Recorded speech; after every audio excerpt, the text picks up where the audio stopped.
What's up, everyone? Welcome to the December 13th edition of the NBA Injury Report, brought to you by BetMGM. I'm your host, Adam Scherer. You can follow me on Twitter at ShipMyMoneyDFS. We have a 5-game NBA slate tonight. Not a ton of injury news to discuss, but a few spots we need to hit on.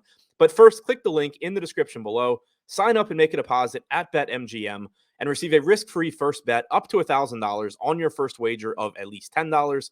Click the link below to take advantage, make your deposit, and get your risk-free first bet.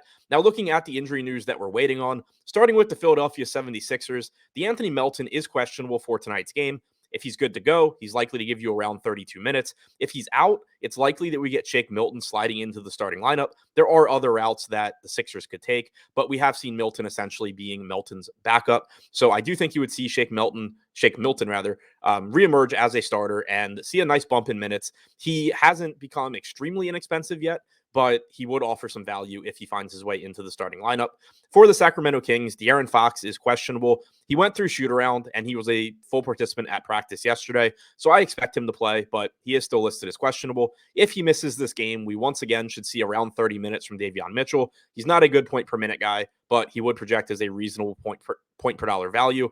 We also would likely see increased opportunities for Domantas Sabonis, Kevin Huerter, Harrison Barnes, and Keegan Murray to some extent. And for the Milwaukee Bucks, Jrue Holiday is questionable tonight against the Warriors. If he misses this game, my expectation is that Javon Carter moves into the starting lineup. Carter is back close to minimum salary. So if we get him starting in place of Holiday, he's going to very quickly become one of the best value options on the slate. So to recap, the three pieces of injury news that we're waiting on right now: Anthony Melton, questionable for the Sixers; De'Aaron Fox, questionable for the Kings, but he did go through shoot-around; and Jrue Holiday, questionable for the Bucks.